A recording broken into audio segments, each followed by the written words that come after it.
ಕೇರಳಿಗೆ ಅವ್ರು ಯಾರು ಅಲ್ಲಿ ಬರ್ತಿರೋದು? ಓಕೆ, ಪಿ ಡಿ ಒ ಇವು ಅಲ್ವಾ ಇವರು ಮತ್ತೊಬ್ಬರು ಇರಬೇಕು ಮೋಸ್ಟ್ಲಿ ಇವರು. ಅವರು ಅಟ್ಲೀಸ್ಟ್ ಈ ವ್ಯಕ್ತಿ ಇದ್ದಾರಲ್ಲ, ಇವರು ಅಟ್ಲೀಸ್ಟ್ ಅದರ ಬಗ್ಗೆ ಒಂದು ಕನ್ಸರ್ನ್ ತೋರಿಸ್ತಾ ಇದ್ದಾರೆ. ರಾಹುಲ್ ಶಿಂದೆ, ನಿತೀಶ್ ಪಾಟೀಲ್ ಜಿಲ್ಲಾಧಿಕಾರಿಗಳು, ಲಕ್ಷ್ಮಣ ಸವದಿ ಅಥಣಿ ಶಾಸಕರು. ಲಕ್ಷ್ಮಣ ಸವದಿ ಅವರು ಬಿ ಜೆ ಪಿಗೆ ಹೋಗ್ಬೇಕಾ ಕಾಂಗ್ರೆಸ್ಸಲ್ಲಿ ಇರಬೇಕಾ ಅಂತ ಡಿಸೈಡ್ ಮಾಡ್ತಾ ಇದ್ದಾರೆ. ಬಟ್ ಈ ಪಾಪ ಈ 18 ವರ್ಷದಿಂದ ಈ ಮನೆಯಲ್ಲಿದ್ದವರು ಈ ಮನೇಲಿ ಇರಬೇಕಾ ಹೊಸ ಮನೆ ಸಿಗತ್ತಾ, ಈ ಮನೇಲಿ ಇರಬೇಕಾ ಹೊಸ ಮನೇಲಿ ಸಿಗತ್ತಾ, ಅವರದ್ದೊಂದು ಅವ್ರಿಗೆ. ಲಕ್ಷ್ಮಣ ಸವದಿ ಅವರಿಗೆ ಬಿ ಜೆ ಪಿಗೆ ಹೋಗಬೇಕಾ ಕಾಂಗ್ರೆಸ್ಸಲ್ಲಿ ಇರಬೇಕಾ? ಒಂದು ಗಾದೆ ಮಾತಿದೆಯಲ್ಲ, ಆನೆ ಬಾರ ಆನೆಗೆ, ಇರುವೆ ಬಾರ ಇರುವೆಗೆ ಅಂತ ಹೇಳ್ದಂಗೆ. ಆದರೆ ಈ ಎಲ್ಲರ ಪ್ರಾಬ್ಲಮ್ ಸಾಲ್ವ್ ಮಾಡಬೇಕಾದವ್ರು ನೀವು. ಅಲ್ಲಿ ಒಂದು ಕಡೆ ಏನು 198 ಎಕರೆ ಗುರುತಿಸಲಾಗಿದೆ, ಬಟ್ ಅದೆಲ್ಲೂ ಹೋಯ್ತು ಗೊತ್ತಿಲ್ಲ. 18 ವರ್ಷ ಬೇಕಾ ಸರ್ ಅವ್ರಿಗೊಂದು ಮನೆ ಕೊಡಲಿಕ್ಕಾಗಿಲ್ಲ. ಆಮೇಲೆ ಯಾವ ನಾಲಾಯಕ ರಾಜಕಾರಣಿಗಳು ಆ ಭಾಗದಲ್ಲಿದ್ದವರು, ನನಗೆ ಭಾಳ ನಾಚಿಕೆ ಆಗುತ್ತೆ. ಅವ್ರಿಗೊಂದು ಮನೆ ಕೊಡಲಿಕ್ಕೆ 18 ವರ್ಷ ತನಕ ಆಗಿಲ್ಲ. ಮತ್ತೆ ನೀವು ಕೇಳ್ತೀರಿ ಪ್ರತ್ಯೇಕ ಉತ್ತರ ಕರ್ನಾಟಕ ಬೇಕು, ನಾವು ಮುಖ್ಯಮಂತ್ರಿ ಆಗ್ತೀವಿ, ನಾವು ಕೂತ್ಕೋತೀವಿ ಅಂತೇಳಿ.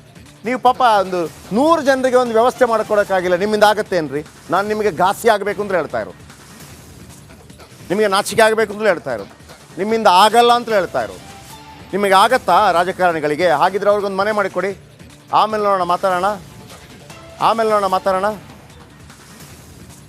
ಪ್ರತಿಯೊಂದಕ್ಕೆ ಹೇಳ್ತೀರಲ್ವ, ಆ ಭಾಗದಲ್ಲಿ ಇದಿರಲಿಲ್ಲ, ಮತ್ತೊಂದು ಭಾಗದಲ್ಲಿ ಇದಿರಲಿಲ್ಲ. ಇರುತ್ತೆ ಕೆಲವು ಕಡೆ ಸಂಪನ್ಮೂಲವಾಗಿ, ಸಾಮಾಜಿಕವಾಗಿ, ಆರ್ಥಿಕವಾಗಿ, ಭೌಗೋಳಿಕವಾಗಿ ಸಂಪದ್ಭರಿತವಾದಂಥ ಕೆಲವು ಪ್ರದೇಶಗಳಿರುತ್ತೆ. ಆದರೆ ಇಲ್ಲಿ ಒಂದು ಮನೆ ಕಟ್ಕೊಡ್ಲಿಕ್ಕೆ ನಿಮಗೆ ಆರ್ಥಿಕವಾಗಿ, ಭೌಗೋಳಿಕವಾಗಿ, ಸಾಂಪತ್ತಿಕವಾಗಿ, ಶೈಕ್ಷಣಿಕವಾಗಿ ಏನು ಮಣ್ಣಂಗಟ್ಟಿ ಕೊಡಬೇಕಾಗಿಲ್ಲ ಅಲ್ವಾ?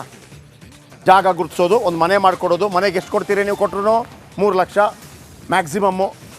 1,20,000 ಕೊಡುವಂಥ ನಾಚಿಕೆಗೇಡು ಕೂಡ ನಮ್ಮಲ್ಲಿದೆ ಈಗಲೂ ಕೂಡ.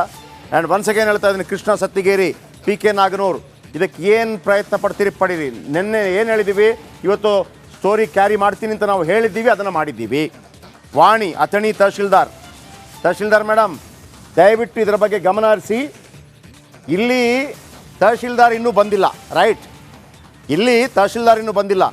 ನಮ್ಮ ಸಿರ್ಸಿಯಾ ಸ್ಟೋರಿ ತೋರಿಸ್ತೀನಿ, ಗೌರಿ ನಾಯಕ್ ಅವರ ಸ್ಟೋರಿ ತೋರಿಸ್ತೀನಿ.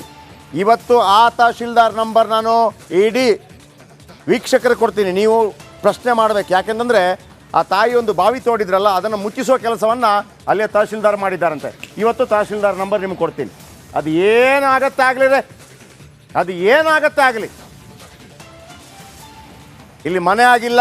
ನಿತೀಶ್ ಪಾಟೀಲ್ ಒನ್ಸ್ ಅಗೇನ್ ಜಿಲ್ಲಾಧಿಕಾರಿಗಳು, ಲಕ್ಷ್ಮಣ ಸವದಿ ಅಥಣಿ ಶಾಸಕರು, Rahul Shinde ZP CEO, SB Bagi Athani EO, Vani Athani tahsildar, Krishna Sattigeri, P K Naganur PDO.